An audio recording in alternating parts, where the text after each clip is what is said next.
Welcome, everyone, to another edition of Stepping Up to the Plate. So glad you could join us. We're all excited here about the outcome of the Super Bowl. At least I am, because I know that I won my bet with my main man, Al Prizzuti, who joins us here on the dais. And Al, not to gloat and not to dance around on it, but I won the Super Bowl bet with you. And it was unbelievable, Al, because I sat there and that game went exactly how I envisioned it would go. And it was a dominating defense, followed up on the other side by an offense that possessed the ball, that was high-powered, had a big offensive line, plenty of offensive weapons. And, and I thought, well, if they get the run game going with Saquon Barkley, it's going to be over for that team if they get behind. Well, the Chiefs did get behind, and then it just snowballed from there. But, Barkley, as you mentioned off camera there, never really factored as a difference. They didn't need him because they had Jalen Hurts and they had, all these different receivers that they threw to, and it was unbelievable. But I was watched the game at my brother-in-law's house, Bob Berg. Thank you very much, Deirdre and Bob, for having us over on Super Bowl Sunday. And we were sitting there watching it on this big screen TV in his beautiful man cave. And first series, I turned to my brother-in-law, Bob, and I said, and that's why. It was 3 and out for the Chiefs, and I said, that's why the Eagles are going to win, right there. I mean, let's be honest about it. The Eagles lost. I mean, the Eagles won the game, but Kansas City lost. They played the worst game I've seen them ever play. Well, I think it had a lot to do with the defense. I don't think a lot of it had to do. I don't think it had so much to do with the Philly. Philly just was a better team. Well, that too.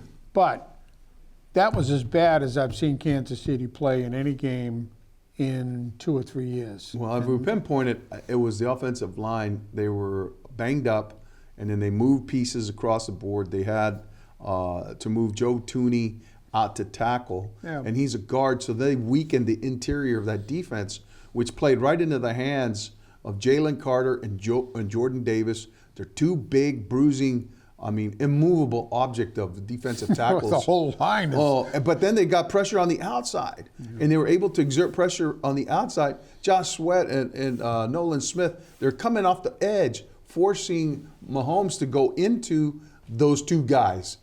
And they just collapsed the pocket, and they trapped them more often than not, But 6 sacks out. Unbelievable. I know. And one first down in the whole first half. And less than 20 yards total offense. Watching it, I think it was lousy. I'd rather see a good game. That wasn't a good game to watch. No. Even if you're a Philly fan. If you're a Chiefs fan, it was not a good game. Well, even if you're a Philly fan, it's not a game. But Al, remember how you felt watching the Patriots lose to the Falcons down 28-3? Yeah. Didn't you feel the same way? You know what? In the way that Chiefs were when feeling? I watch any of these big games, I want to see a good, close football game. Yeah. Whether my team is in it or not. And that game Sunday was over in the second period. Second quarter. First series out. Yeah, it was over in the first. But I knew right there in the second quarter that Kansas City wasn't going to win the game. As soon as they went down 10-0. It's like watching the Bruins now. You know that they're not going to win in the first period. Well, as soon as they went down 10-0, Al, I turned to my brother-in-law and I said, it's over. Yeah. It's over because now that defense is going to go hunting. And they did. And tremendous game for the Eagles, so it's an opportunity to say, I guess I was right on that one. All righty, so we turn our attention, now that it's the All-Star break, to the Four Nations hockey tournament. But, Al, what are your concerns now for the Bruins now that they've reached this point? Well, I did a little homework here, and I think I'm just going to throw this out here, sure. Okay? If you take a look at this current Bruins team, you've got, and I'm going to call them expendables, Wotherspoon, Beecher, Brazeau, Peak, Osterley, Lindholm. Hampus? Hampus Elias. Okay. Wallstrom, Koepke, and McLaughlin. Those are all expendables. All those guys could go.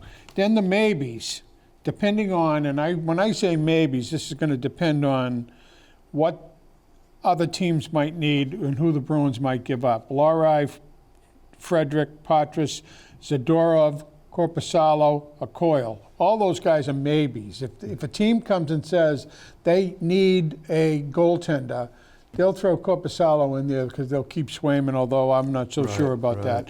The 9 keepers are Pasternak, Kastelik, Lindholm, Marchand, Geeky, Carlo, Zaka, McAvoy, and Swayman. Those are, in my opinion, the keepers. That's your core group. But the balance is kind of skewed. If you think about it, there's 15 out or questionable and only 9 keepers. So they've got 15 guys that they could say, see you later, and only 9 guys that you're going to keep. I would think it would be the other way around. You've got 15 that you say is tied. Now, well, if it's it would be the other way around on a team that's producing, I think. Well, then on the keepers, both Kastelik and Zaka could go if needed. Yeah. And then Coyle, Corpusalo, Frederick, Lohrei, only if needed for a good trade. Now, I went down to look at the Providence. This is the surprise. The Providence pitcher for offense is pretty dim. You know who the leading goal scorer is down there? Lettieri. Wow. 14 goals. Vinny Lettieri. Pittick's got 12. Tuft got 12. Merkelov, 11. Guess how many Fabian Lysel's got? What, like 8. 2? Oh. So if you look at that, everybody's talking about bringing up offense, and they're saying bring up Fabian Lysell. He's only got 8 goals down in Providence. Wow. Is he banged up? I don't know. So, I mean, these are statistics and not, I don't know about other things that are going on. But look at it's another thing that is amazing. I looked at the goaltending. They got 2 goaltenders down there. They got Bussi and they got DiPietro. Right. DiPietro's played 25 games. Yeah. Bussi only 19. DiPietro's 16, 5, and 4 with a 1.91 goals against. So if you move Corpusalo, he could bring him up. Well, he's not going to bring Bussi up. He's played 19 games. He's 8, 9, and 1. Wow. And he's got a 3.0 goals against average. So of those guys, DiPietro's the guy. If you let the Corpusalo go because somebody might need a goaltender, then DiPietro's the guy that would come in. I would bring Merkelov up because Merkelov and Lysell both have. Well, Lettieri's a goal scorer, but he's older. I think if you want to go with but I remember Lettieri getting active, on the forecheck. He got 2 goals. He was. I thought he was productive. Yeah. But Al, the other thing you got to weigh and measure too, and I think is the money that all those guys. I mean, does it represent a savings, and it brings them down to a point where they can go out and maybe buy. Well, there's only a couple of guys here that they paid a lot of money for, and that's Elias Lindholm and Zadorov. Long-term, incidentally, one 7 years, the other one's 5 years. Yeah. But you get guys like Trent Frederick, who a lot of teams have wanted. His name is probably the name that's popped up the most. Why? Because he's a tough kid. That's the one name out of the group that you said maybe I'd keep him. I'd transfer him over to the keepers. I would do it. Because you know what? You lose a lot with him in terms of your enforcement. I think the Bruins would like to keep him. The only reason why I say a maybe is he's wanted. The Bruins don't look at it. If I look at this and I'm a GM for another team, I say, who the hell do I want on this team? Right. Maybe Frederick because I could do something with him. Maybe Patras because he's young.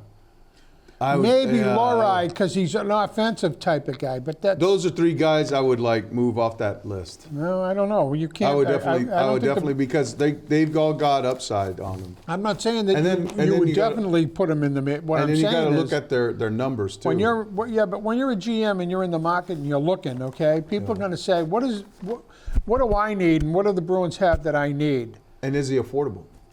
Well, obviously you have to look and see how much they. But none of these guys. And those guys would be, to your point, affordable. So they would be. I get you. And Charlie Coyle, Charlie Coyle I like a lot, but he can't score. Geeky got 17, 18 goals. Why? Keeper. He's playing on a line with Pasternak and Zaka, and they're setting him up. Yeah. Pasta, you can say what you want about Pasta. How many assists did Pasta have this year versus last, I think? Well, if you look at his, he's up there. Yeah. And he's got, 28 or 29 goals now. He had nothing at the start of the year. Yes. So I think Pasta's, and I think Marchand has to be a keeper. Because somebody's going to take him, but they're going to say, what are we going to get him for a year? Right. He's 36, 37. They're not going to get anything for him. If they could trade Elias Lindholm, they'd do it in a minute. If they could trade Zadorov, I think they'd do it in a minute. But they're going to have to get a defenseman in return if they lose Zadorov. Yes. And they're going to have to get a center. They need centers big time. Yeah. And if they get rid of Elias Lindholm, who I understand does a pretty good job on face-offs, and he's pretty good on 200 going back and forth. He's a checker, but can't score. Yeah. And he hasn't scored for a long time. I think that last game, he, was it against the Rangers? He had like a breakaway. So I think that watching this Nations is a pretty decent thing. I think it's better than watching the All-Star game, which was a joke. I mean, who wants to see an 18-17 game where nobody's really going to be playing that defense, hard? yeah. It's a joke. Do you like the U.S. assembly of players that they have? Yeah, I look at it and I say all of the teams are pretty loaded, and I think Canada always is somebody that you have to say are going to be tough. They're old, but they're tough. Yeah. You look at the American side, and McAvoy's the assistant captain, Yeah. But he's done a lot for the Bruins since he came back. I mean, he didn't start out the season that well, but I'd go with Canada, and then whoever comes down to the finals, it's at the TD Garden. Yeah. And that'll be it'll be fun to watch because it's nation-driven. Yes. It's kind of like watching the Davis Cup. Or So things there's like a chance that Boston could get invaded by Swedes. Well, I'll tell you, the real problem is if somebody gets hurt. Or Canadians. If somebody gets hurt here on any of those teams. Oh, yeah. That could be devastating to Yeah, the team. well, then that's why I think somebody like Sweeney's got to look and say, Jesus, imagine if McAvoy gets hurt again. Oh. Because he was hurt before. Yeah. Well, it's just what is it? It's a 2-week deal. Yeah, it's 2 weeks, but Yeah. I think the game is next Sunday at the Garden, so I don't know how it works. I haven't looked at it that closely, but the Bruins are. That game the other night was exactly how they've played all year, up 2-1. Yeah. And then all of a sudden, boom, boom, boom, and then the goal that went over. And they're scoring at the end of each period. It's almost like if there's only 2 seconds left, They let go of the rope. They let go of the rope, Al, with about 1 or 2 minutes left in each period. And I kind of feel bad for Sacco because I don't think he's done a bad job. I think he's done a pretty good job on defense. What they stink at getting out of the zone. And they're lousy on the draws. And other than Pasternak and Zucker and Marchand, you don't even know any of those players are out there. Yeah. And on the college side, Al, we had the Bean Pot on Monday. I was surprised. BU winning the BU Invitational. 32nd time they've won the Bean Pot. BC was a big favorite, though. I think a tour de force against BC. I Number thought- 1 team in the nation. Both those teams, Al, got to that finals after demolishing their opponent. In the openers, so you were expecting like a really tight, game, and it was for the most part up until that. I was thinking what could happen here is, if the Bees continue this downslide and they let Sacco go, Pandolfo would come back because he was with the Bruins and then he was at BU. Yeah. So I you know what. We'll see I thought BC was going to bury BU, quite frankly. And I watched the game. I thought so. I mean, they had so many chances. And they had this new goaltender they have is unbelievable. So, but that's why you have to play. Yeah. You never know. And you know what? It's lit a fire under BC, too. And I think they're going to look for them in the Hockey East Championship. Mm-hmm. They're going to want to see them again. Well, a little seg on, the pitches and catches went down to. Yeah. Al, did you get out there when the trucks left? No, I wouldn't. You weren't there No, taking pictures? No. But it's interesting the Sox are looking at the two guys that they're still looking at. Bregman, yeah. Alex Bregman. Who Cora wants. Yeah. That's the one they're really pushing for. And he gives them some flexibility with the roster, too. I mean, you move him over to third. You can move Devers, Devers is DH. Yeah, and then you might move Casas You know, if you make Devers a first baseman, you know, and you can still keep Devers in the lineup, everyday bat. You know, and I think where they have an issue though, you got Jared Duran in center field. You also got the other kid there that everybody says is a potential star. What's his name? Played center field. He played shortstop. He's played. He's a great defensive. Oh center God, fielder. yes, yeah. I can't. Oh my God, I'm having a senior moment too. Yeah. Well, anyways, that's could be an issue now. They need a right-handed bat, and I think they're looking at Turner. Not Christian Campbell. No. The kid hit home runs, and yeah. God. Anyways, we'll come up to us. We both got to wake up in the middle of the night. But anyways, Prevagen, we need Prevagen now. We should be sponsored by Prevagen on this show. I think the pitching is much better. Yes. And, you know, pitching and defense wins games, just like in hockey, goaltending and defense wins You know, and the games. thing that I think we overlook a little bit too is that, you know, you're getting Story back.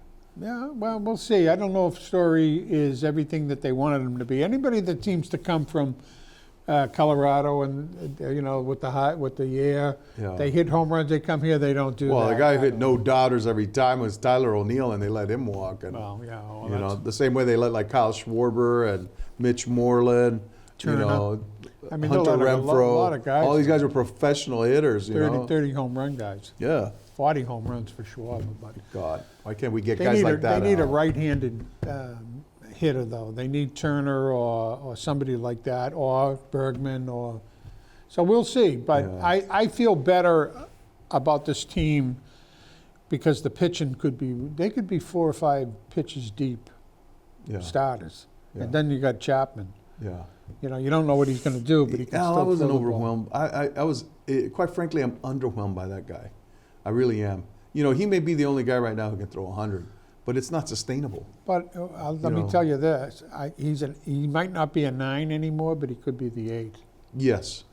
So he And then, set you up. And Liam Hendricks could be. And if you got runners on first and second or bases loaded, I'd bring him in because he's a strikeout guy. bases loaded out, I don't know. I'd be leery about Yeah, that. he's a strikeout guy. I mean, if Yeah. he's on, guys can't hit him. Right.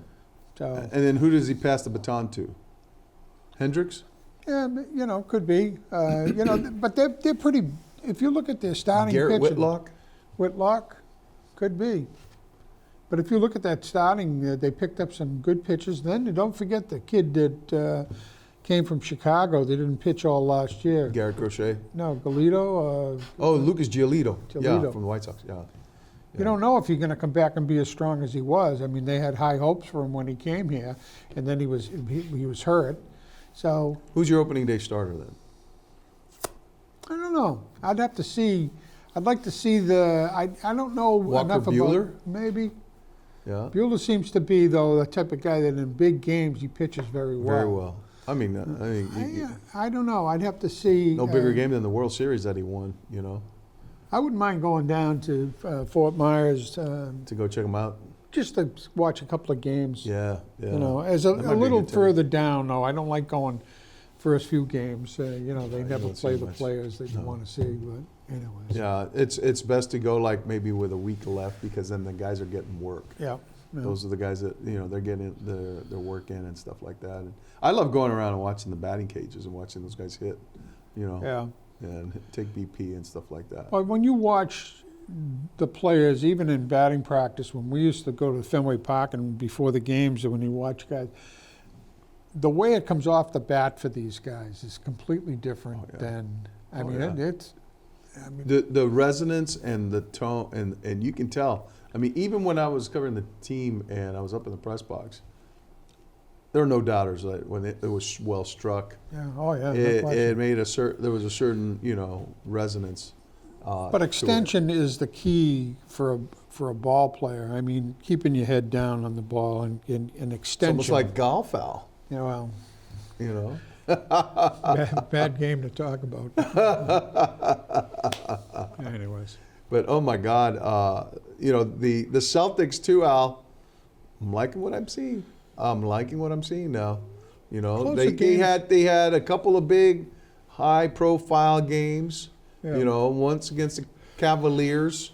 They handled their business there. They're finding a way to win. Let me put it that way. They took a L against the Mavericks that they probably shouldn't have. Yeah. But, all right. They regrouped. They go down and demolish the Knicks in another high-profile game, and they demolish the Heat, which was expected, Yeah. So now I think they're getting to that spot where I think Missoula, now he's starting to see the consistency that he wants, Yeah. I think that the games are closer than they were last year. So everyone's giving him their A game. Right. Everybody wants to beat them. They're the champions. And all that stuff. and there are times where they let go of the rope. Right. Because they've been playing a lot. Some of their core guys have played a lot of basketball when you think about it. Yeah. I mean, you could say, I keep saying this, but, Jason, another one, we have 33. Yeah, Jason Tatum. I mean, he's a player. I mean, you see every game he's got, he's up there in rebounds and assists and points. But there were teams, during the trading deadline that took big swings, huge swings. Oh, wow. The Mavericks trading Luka Doncic to Doncic the Lakers, is, and then Anthony Davis coming back in return. Yeah, I think Doncic is the biggest question for everybody because of his weight. If you look at the picture of him when he first came in and the picture of him now, he's gained a significant amount of weight. Doncic? Mm-hmm. And he's not made any effort to take it off. Well, so, and some of his issues. As you get older, that stuff has a way of catching up to you. Well, so I don't know what happened down there. In a 7-game series in the NBA Finals, when you get to the NBA Finals, Al, you've got to win your like 12th, 13th, 14th, and 15th game, sometimes even your 16th game, to win that thing, a playoff game. And you're expending a lot of effort and energy, and by the time you get to that point, it's like, who is the fittest? It is the survival of the fittest. It's still a big addition for LA, though. I mean, he's a player. The kid can take over a game. Yeah. But it'll be interesting to see. It reminds me of Devers. I look at Devers and I go, he's got a weight issue. Casas could have a weight issue going forward. We've had a number of those guys here that, George Scott was kind of a heavy guy, but it depends. I mean, in basketball's probably the most, in my opinion, game that requires team effort and coaching more than anything. And defense and defensive effort too. Yeah. Oh, yeah. Well, that's what made the Celtics. Everybody talked about Russell. Russell was a great defensive guy. Yeah. Tom Sanders was as good as it gets. I mean, but they were all part of a team. There was no egos there. Yeah. And that was the problem with Wilt was the best player that ever played, in my opinion, with the worst coach that ever coached. Had he been with Red Auerbach, they would have won almost as many championships, because Russell had no ego at all. I mean, well, a couple of other stunning moves there in the NBA were that Jimmy Butler out of Miami to the Golden State Warriors. Yeah. How does that change the complexion of that team now? No, we'll see. I mean, let's see how he works out with Steppin. That's the other thing that is different in basketball. You get a guy like Brown and Tatum. Does one say, when it comes down to when Missoula's in there and it's a tied game toward the end, who's getting the ball at that point? If I say it's Tatum, does Brown get mad? So you're going to have the same thing with because Butler's always been maybe earlier in their careers when they were like all fighting for the same thing, perhaps. But now that they're both Supermax guys and they've won a ring together, they realize how much better they are together than apart. I hope so. And then they're bringing together, putting their arms around other guys and making them better as well, because you're seeing that in the way Jason Tatum, when he's not scoring the ball, he's making sure others are. He's driving to the rim and then kicking it. To me, he's the number one. His game has evolved, I really think if I'm saying who would I have as a number one, it would be Tatum. I think Brown in clutch situations periodically is the best player. Yeah. Periodically. But they're a team. you look at the whole team. You got Porzingis, you've got Hayward, you've got White. Jesus. And I you know, mean, the thing that I think that's become kind of a tendency that other teams might be picking up on is that if you can make them work hard on offense, yeah, right? You can break them down a little bit, and at end of games, the handle on both those guys kind of goes away. yeah, They're not able to handle the ball as well. Yeah. They're more susceptible to turning it over. The guy that, I mean, clearly Jaylen Brown will turn it over.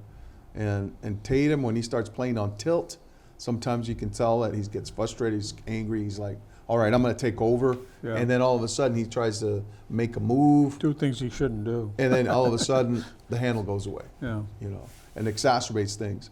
So I think they see that a little bit and they realize, okay, we need to get these other guys involved to make sure that they handle the ball, that they're scoring the ball. And that's what they're doing now, is I think a better job of. but you know what? You watch all these teams. The Celtics were great at it. The old Celtics I'm talking about is moving without the ball. Guy Yes. like White. Yeah. You know, you got to cover him all the time. He's running Running all over all the over, place, yeah. and that's He's going running to his wear guy down. through screens. That wears down the other Yes. team's defense. And So And you know what? It's hard work for Derek White too, because Derek White is a, you know, he's a 94-foot player. Oh, He's yeah. going oh yeah, all And when around. he's on, he's hitting threes. He's playing Blocking defense. shots, He's blocking shots. yeah. Making the big plays. He did it in the playoffs last year. Yeah. So I like what I'm seeing there, Al. You know, the All-Star break will be a good break, I think, for the guys to kind of reset, and then you make the big push towards the playoffs. You know. Well, I did have a stat on Ted Williams and Joe DiMaggio, which I'm not going to talk about now because I need a little more time. But I will say this. I mean, home runs, there's nothing that Joe did that was better than Ted as a hitter. OPS, No way. was it Ted close? OBP was almost 50%. Joe was 39. Yeah. Slugging, Ted was 634. Joe was 579. Yeah. Ted had 2,021 Walks. walks. Yeah. Joe 790. RBIs, Williams 1839. Joe 1,500. Runs 1798. Williams 1390 for Joe. Yeah. Hits 2654 for Ted, 2214 for Tours Joe. of military service. Runs 1798 for Ted, 1390. And tours of military service. Yeah, two to none. 360 in home runs for Joe, 521 for Ted. Yeah. But Ted was up about 900 more times than Joe. Yeah. But anyways, All right. I always throw that out there because there's a lot of people who don't understand how good Ted really And we'll was. see them on Thursday, right? That's deal right. Anyways, All righty. Hey, that'll do it for us. And we want to thank you. I want to thank my main man, Al Prizzuti. And we look forward to seeing you here next time on Stepping Up to the Plate. Take care, everybody. We'll see you then.